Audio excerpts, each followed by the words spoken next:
everyone, I'm Pete Wright with LexJet, and I'm here today with the amazingly talented headshot photographer and other things photographer as well, Gary Hughes. Gary, how are you doing today? Good. It could just be headshot photographer. Nobody knows me for anything else, but I do take a lot of pictures of my kids. Listen, I've seen great pictures of just a guitar from you, just a car from you. I mean, I've seen amazing other work that I don't think people are aware of that you do. It was funny. I did a video with a friend from the UK called, he does these videos with other photographers called My Favorite 10. And so it's a photographer describing their favorite 10 images they've ever taken. And people watched it. Like I sent it out to my audience and they're like, I didn't know that you did anything else, you know? But like, and that's actually by design because, you know, my brand is, I'm a headshot photographer and a personal branding photographer. We do get a spattering of commercial. Like no matter what you have on your website, somebody's going even if there's nothing to do with weddings, you're going to get wedding inquiries from time to time. You know, it's like people look through the whole website, don't find it, go, I wonder if he does weddings. I'm pretty sure he must do weddings. He's got a camera, right? But yeah, largely headshots, corporate photos, corporate event photography. But I do get some really random cool commercial commissions from time to time. Like I photographed a guitar for Guitar World magazine, an article about the rebuild of Steve Vai's guitar from the Crossroads movie. This guy rebuilt it with all original parts, and photographed a 1957 Chevy Bel Air that a guy and his dad built together for the Mac Tools calendar, you know. But those come in few and far between. It's mostly people's faces, like 8% of the human body, like heads and shoulders.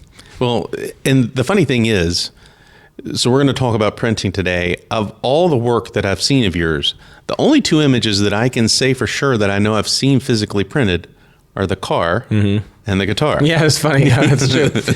Yeah, you know, it really depends on what it is. I have an unusual relationship with printing, right? So I came to it relatively late. My parents were photographers. They had, you know, the big printers, and they printed all their own stuff for their clients because their studio was such high volume, it made it worth it. So I've got this beautiful Canon Pro 1500 printer, and it makes me so happy anytime I look at it. So I kind of look for excuses to print. And so since most of my business is digital delivery, I've had to find creative ways to print and monetize it. And they're not necessarily all like really sexy and exciting things I print, but they make money and they deliver a level of service that my clients absolutely love. So unless Canon has expanded their line, I'm pretty sure you got the 2100. Oh, is it 2100? Yeah, so they're all something hundreds. Something hundred, you're right. It's confusing because now they've got the new 2600 and the 4600. It's a 24-inch printer. There it is. That's the one. It's the Pro 2100. Okay. It's a great machine. Pro 15. Is there a Pro 1500? I'm pretty sure there's not. Okay, never mind. But maybe they should. I mean, maybe it's time. All I know is it's the size of a VW bus, and it takes up a lot of space in my studio. And I got it right as the pandemic hit and locked down. It had to come on a truck on a pallet, like a guy who was just unloading it, smoking a cigar in front of my house, delivered to my house because we were all locked down, and I couldn't get it in my house. So it lived in my carport for a while. Then I finally got it in my minivan and took it to my studio, and I had to take it out of the box to get it into the studio, and it sat in the studio for a while, and I didn't really get to use it because there was nothing happening. The world was shut down. And one of the first things I did with that time was start researching about color theory and printing and additive and subtractive color and Adobe 98 versus RGB and P3 color spaces, and I went down the YouTube rabbit hole of printing, and it was cool. I like nerdy stuff, you know, but I was a little dismayed that printing wasn't as hard as I remember from working with my parents doing when I was a kid. Like the technology has improved so much. It was literally like blip, blip, blip, and it was just printing well. Like it doesn't take that much to get it going. I thought it would be harder. The hardest thing was getting the printer in my studio. That was the hardest part. Well, you know, the beautiful thing is I remember when all this was happening. Yes. And because of COVID. I don't think I would have been able to set it up without you, to be honest. Well, but because of COVID, you had the time to do a lot of this stuff, and you actually documented it. It's on your YouTube channel. There's multiple videos about your journey. Yeah, that was printing. All in as the world was kind of slowly opening back up. And so I was trying to find excuses to use it. And I like learning new things. If I'm not working on something new and expanding some random skill set, I kind of get really antsy. I got to kind of be moving on something. And that was such a great project to occupy my mind while all this bad stuff was happening around the world. It gave me a really tremendous creative outlet, and I took up video at the same time and never really done much video. So I learned to edit, and now both printing and video are a part of my business that I monetize. So I was able to take that time, kind of reset, learn some new skills, and add some profit centers to the business. So, and I got sort of filled up creatively by it at the same time. It was pretty cool. So in your mind, you were thinking, we got COVID. I can just spend the next 6 months learning how to print. Basically, and then, then 10 minutes later, you had it figured out. Okay, I've got 5 months and 30 days left. So. 5 months, 29 days, 24 hours, 59 minutes, and 59 seconds. It's way less complicated than most people think. Do you remember you used to have like the RIP software and the print and the dongles, and it was like, man, it was a night. I'm to wonder anybody printed themselves back then. You know, I was like, leave it. My initial, when I very early started on in the industry. And when I'm talking about just started, I bought an old Epson off of another photographer who was retiring, and I tried to mess with it, and I was like, I'm just gonna leave this to the pros. Like, I couldn't be bothered. And then it was probably 13 years later that I got the 2100, and it's a precious little thing to me. It's just my little outlet to create. And I've come around to the way of thinking that something's not real, an image isn't real until it's in print. And it's funny coming from me, a guy who works in 98% digital delivery, but I really feel that if something's really precious to me, I print it. And even if it just stays in that little bag under the printer and I take it out and look at it, but it's really, and it's a powerful sales tool in my studio from my clients. I have a contact sheet that I printed up. I was putting together a fellowship panel that I was submitting, and I had printed a contact sheet on the paper that they were all going to be used, but instead of wasting a bunch of media, making them full size, and then I made all these little notes on them, like make this brighter, less contrast, stuff like that. And I show that to my clients all the time, and they get to see this incredible panel of work that I put together. It took me ages and a lot of work, and they're like, oh man, it like legitimizes me for them a little bit. Like they see, oh, he's a real artist because he prints. And that may or may not be true, but it's I'm going to leverage it as much as I can. Absolutely. Yeah. And so, I mean, you mentioned that your relationship to printing is different, very different than most photographers I know. Yeah. Because you do headshots, and typically headshots are delivered more digitally than printed. Almost completely, yeah. So, but you print a lot. And I think that's such a valuable discussion, because I think there's a lot of photographers that are only printing their portraits that maybe they're missing the boat on other things they could be doing with their printing. So talk to me about what you're printing and what you're doing and what you're using your machine for. First things first, this one's an easy one. You buy a printer, you never have to get a Christmas present for any family member ever again, because I got 4 kids. So I just print the latest pictures of the kids, and everybody just gets pictures, mounted, framed, and delivered. That's what I do for Christmas. So that's a fun little project during the stressful holidays, is making everybody's Christmas present.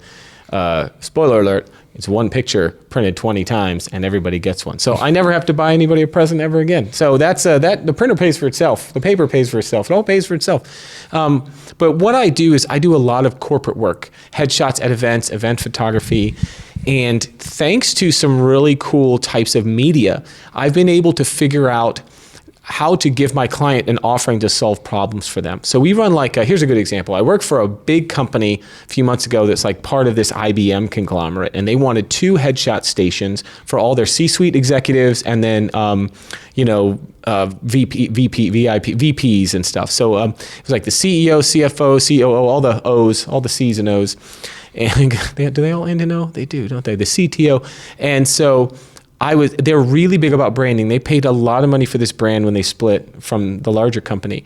And I was able to get their logo, and I turned it into signage all around the headshot station that they didn't spring for or anticipate. I got the branded color perfectly that they paid like $1 million to have designed for them, a color that is unique to them. And so I put that, and even little foot pads. I used the peel and stick vinyl, the LexJet peel and stick vinyl, to put little feet where people are supposed to stand, and then with their company logo and branding at the top. And it was amazing. The marketing director who hired us walked in after I had put all the signage out, and she was just floored, absolutely floored. So now that's become a product that we sell to corporate clients. It's like we can do the vinyl banners. We can do the floor stickers. We can do the ads with QR codes. Where do you want them to go? What do you want them to fill out? And it's just such a huge finish on a job that we always seem to do a good job. But this is something that sets us apart. The competitors in my market are not doing that. They're not. They don't have a printer. They don't know about the media, and so you become really sticky to your clients when you provide something like that. And I think that is, I'm always trying to look for the next thing. Technology is getting so good, AI retouching, all that stuff. So the competitive advantage in just the quality of work is shrinking and shrinking. And so what else can I do that somebody else isn't going to do? And so when you have that type of offering in your service, you have that differentiator and increase your value proposition, you get jobs from other people. Because I'm always bidding on jobs along with 10 other photographers, and I'm winning with details like that. I mean, you are kind of the king of coming up with things, of simplifying the entire process. You've got a software that you've been working on. Yes. What's that called? Headshot Tools. Yeah. Headshot Tools. How do you find that? It's just headshottools.com. Okay, so you go there. That makes the shooting process in terms of the capture and the sorting, delivery. Imagine you shoot 100 headshots and there's zero admin work for you after the job and zero admin work for your client. Anybody who shoots volume headshots knows what the problems are when you do that, what you're facing. And before, I was using like 5 different pieces of software to do what now Headshot Tools does just by itself, not as well. All those 5 things, and then one of those goes down, and then the whole system goes down. So Headshot Tools does it better than 5 pieces of software put together, simplified into one. And so it just solves that renaming, delivery, individual galleries, retouching, selection. It's got integrated payments. It's awesome. But here's the thing. We sell Headshot Tools to anybody who will pay for it, which means my competitors in my market. And so they have that too now. So how else do I differentiate? You pair it with something like printing. I print, yeah. I'm telling you what, those details, especially to corporations, their brands, it's drilled into them, the color. It's not orange, it's our red or whatever it is. It's not green, it's something lime. You have to call it the right thing. You have to spell things the right way. You have to use the right fonts. And if you can print well, accurately, and provide really interesting products to add value that don't cost very much. I mean, to print signage for an event like that might cost me $80 to $100 in materials, a couple of hours, and to book a $30,000 job. So that's incredible added value, and it blows them away, and nobody else is going to do that. No. And so that has been a huge advantage for us. And I make video behind the scenes, and our website now has videos on it that shows the experience of what we provide in these services. And in less than 60 seconds, you get to see the whole thing. And our corporate clients are like, shut up and take my money when they see stuff like that, which is great. So let's talk about some of the other medias you use. I know you're a big fan of Hahnemühle. You know what? I think they accidentally made one of the coolest papers that's ever been made in that, the Photorad Metallic. Mm-hmm. Such a unique paper. I think it has, you can't print everything on it. It's a sniper rifle. It's not a Tommy gun. You know what I mean? It's like when you start to really print. One of the things I learned from the great Phanidra Guptapati, we call him PG, he's a great printer, great photographer from Texas. One of the things I learned from him is understanding what papers make what images look good. So when you see an image, you can look at it on your screen and go, based on its tonal range, this paper would be really served by like a really beautiful like matte paper. This would look good on a semi-gloss like e-satin. Or like this would look really good on something textured with a little sparkle in it, like Photorad Metallic, or or a Barita paper. Like there's tons of options. But really, when you look at how much media is out there, how many like types really, when you boil it down to really how many there really are that are really unique, let's call it 150. For printing photographs, not necessarily banners and stuff. I think that you can pretty quickly dial in half a dozen that'll cover the full range of most image types. So every successful printer I know, like Cheryl Walsh, for example, they have 3 or 4 papers they like. Out of all of the hundreds, like you really narrow it down. It's like picking a camera type or something, or picking a software. And then you really start to learn the paper. And you really start to learn how your work looks on the paper. And you don't even think about it anymore. As soon as you see an image, you go, Yeah, that's eSatin. That's an eSatin shot, or that's a Photorag metallic or whatever it is, and it's pretty wild, and they all have quirky little characteristics, the papers. Like, for example, Photorag metallic is a very warm paper, so you got to kind of, that works really well with cool images. You got to cool them off a little bit in the computer before you print them, or else they'll warm up more than you think. And some of them have textures and sparkles, and blacks look deeper on some, so, and that's a lot of fun to learn, and getting that dialed in. I've got it dialed into maybe a half a dozen that I use often, and 3 that I use all the time. Yeah, it's interesting, and you kind of answer some of my questions, because a lot of times with these interviews, I always like to say, what is something that you would tell photographers, this is why you should be printing? And you've kind of hit on it. It's the things that they're not thinking about. I think the initial thing photographers are thinking of is, I need to be able to print my wall portraits. I need to be able to print these things. But the fact that you've kind of taken it outside of that window and said, there's a lot of solutions that people don't even realize are available that'll print on, inkjet printers. There's window perf, there's magnetic materials, there's all kinds of things that you can print on that don't have to be deliverables to your client, right? But can be what you use to convey your services, your messages, or even something that you can print for clients if they need something 100%. For their windows. Yeah, I mean, one of the things I print to talk about headshot tools is you add participants to the shoot with a QR code. And so you can display that digitally. You can have an iPad with the sign-up form on it, or I actually print signage, so I don't have to keep iPads charged. So I print 16 by 20 with the QR code and the company who I'm shooting for, all their branding and information, and I print those for every job. So I'm using that all the time. I got a friend in Philadelphia who has this beautiful storefront in downtown Phoenixville, outside Philadelphia. And they have these beautiful old, the mid-century shop windows where the front door is recessed and the windows kind of come out and you put mannequins and stuff in it. They fill those big, beautiful windows using, window cling and peel and stick material. And they print all the posters for their Santa pictures that are coming up. And they print out when they're doing, ducks and bunnies or whatever they got going on. And so they're able to change their entire wall display on a dime at any time. They don't have to wait for a local reprographics place to make stuff for them. They just make it, and they can switch. If they have a client who needs something 3 days before Christmas and the deadline is passed for your normal lab, they can whip that right out and fix mistakes and do things. And so it has a lot of great advantages. Truly, I just like printing. I like printing. It satisfies something in me that wasn't getting satisfied before. And so it just becomes real. And the other way that I use it is I do my own printing for competition. So I enter a few different printed competitions throughout the year. And that's a really great way. If you want, if you put a print up in a panel of judges and you want to know if your work is good, print it. Because if you're looking at it on the screen, you know how you get nose blind to how your house smells? You can just get image blind to your image.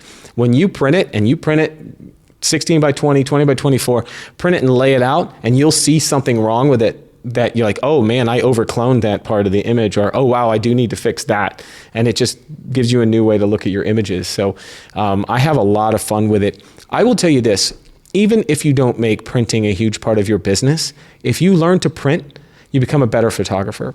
So I sent to a photographer friend of mine who's an incredible printer, and his work, when I see his work hanging, when I see the work online, the file fidelity, the pixel quality, the tonality, all of it, the sharpness level, everything is just double chef's kiss, just perfect. Was that okay? Does that sound come across all right? And I just messaged him. I'm like, dude, how do you do that? Your lighting isn't better than mine. Your posing isn't better than mine, but your images look so much better than mine. What is it? And so he walked me through post-processing for print. And the reason his images look so good is because he's basically working his images within the bounds of what paper can display, and it causes you to be a lot more careful with your pixels, both in capture and post-production.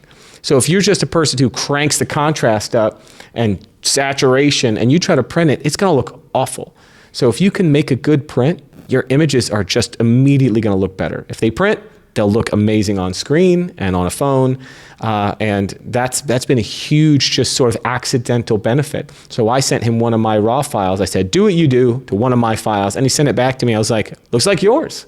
Looks better than anything I ever shot. And he goes, yeah, your you're a bad editor. And I went, and that was hard to hear. And I learned to edit for print, and editing for print made me a better editor in general. So now I know what we're getting for Christmas this year. Thank you for that. You want a picture of the kids? You got it, man. No problem. You send me a picture of yours, I'll send you a picture of mine. It's a deal. Mine are going to take a larger frame because they're... No, I just have more. I have more That's goblins true. than you. That's true. I'm sending you an accordion book. 2 accordion books taped together to get all my kids in it. So for anybody that's interested in finding out a little bit more about you, places that you may be speaking, things like that, where can they find that out? My website is hughesfioretti.com. That's my last name and my wife's, Hughes Fioretti. If you get anywhere near spelling that right, you'll find it on Google. Our SEO is pretty good. And there's an education page, just /education, or click education from the homepage.